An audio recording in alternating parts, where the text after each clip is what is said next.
Hi, and welcome to a new version of Whiteboard Wednesday. Today we are going to talk about a new innovation for the advertising ecosystem, and more specifically for the in-app world.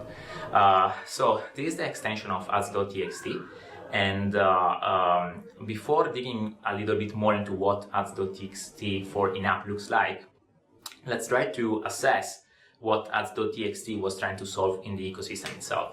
So Ads.txt is basically a file that gets uploaded into the website of the publisher, which is the property that publisher is trying to monetize against. And the file is supposed to basically look exactly like a ledger in which the publisher can list down the authorized sellers for that specific inventory. So let's look a little bit more into how the template and the schema will look like. So basically, you have a domain, a publisher ID per the advertising platform, and relationship type and certification authority. Now, in the case of InMobi, being an SSP for that particular property, it will be InMobi.com, 1234 or whatever publisher ID that we give to the publisher. And then the relationship type might be either direct or reseller. And then the certification authority, which happens to be tag ID. I think one important thing to note is that once the IAB released Ads.txt in 2017, publisher of course started to integrate and build to this spec massively. And the great thing is that towards 2018 we could observe a decrease in fraud of 10% and plus for the cases of domain spoofing. So Ads.txt was trying particularly to solve for domain spoofing, and let's try to understand what domain spoofing is. So in this specific case, you have a site which is xyz.com that is sending its request to an SSP. So this is a very legitimate use case, and the SSP will be as such sending the request to the DSP, which in turn might decide to bid against that specific property. But let's assume now a fraudster is trying to set up a fake site, which is abc.com, but in the request to the SSP is sending still the same site, which is xyz.com. Now the DSP will not know that actually this the ad that is trying to serve will be served in another property, and consequently this is a lose-lose situation, because if you think about it, the publisher, the real publisher, which in this case is xyz.com, is not monetizing against the budget that the DSP was meant to allocate against its property. And on the other end, the DSP on the demand side is wasting his budget because he's serving an ad which is probably not in a brand safe environment, and at the same time will not lead to any good performance. So this is a massive innovation. This was a massive innovation for the whole ecosystem, but the problem with the app was that for a web property, like in this case, you are just supposed to append Ads.txt to the domain, but or subdomain. But in the case of app, an app by definition doesn't live online. It's basically in the device. So you can just append Ads.txt into its name, but you rather need to find a way to retrieve a URL first. So there was a need for standardization, and that's where InMobi, along with the IAB community, sat and decided to face this problem by issuing a spec that was released on beta in 2018, in November 2018. And this is basically a guidance that applies to both the publisher and the App Store.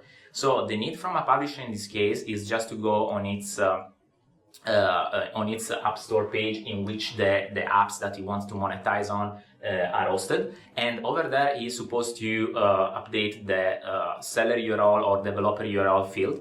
And from there, this will be basically the online resource from which eventually the ads.txt file, which for in-app again is app-ads.txt, will be found.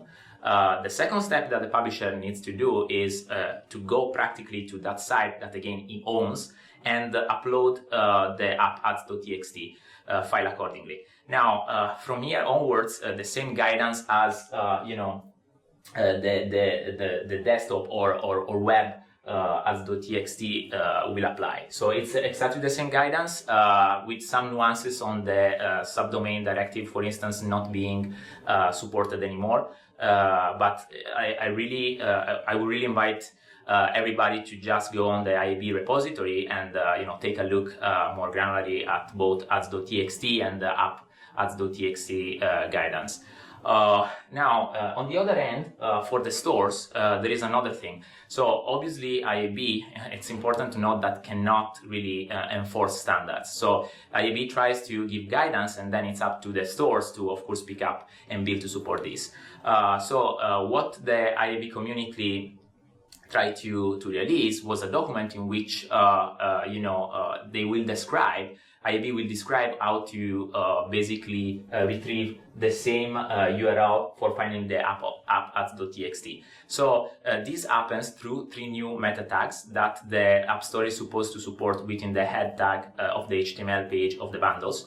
And these 3 new meta tags are App Store Developer URL, App Store Bundle ID, and App Store Store ID. Now, the flow will be as follows. Once this is deployed by the App Store, the DSP is supposed to visit the page of the store where the store is, of the store where the bundle is, and from here it will check for the bundle is looking for. So if the lookup is correct, then it will just retrieve the developer URL, and from here it will just cache the app-Ads.txt file, and at the runtime, whenever it gets the request, whenever the DSP gets the request, it will just verify that for that specific vendor there is an entry for InMobi or for any other SSP.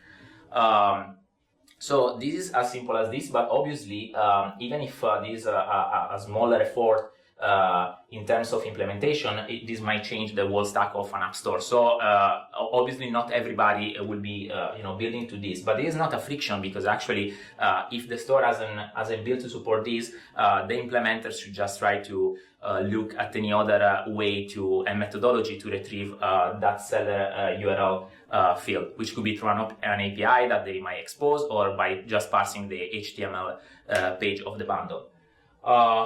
Now, I think this is a big innovation. Of course, InMobi is a huge supporter of this, so we really recommend, if you are a publisher, to go and take the steps that we just described. And should you have any question, reach out to InMobi, and please go and check out the IAB repositories for ads.txt and app-Ads.txt.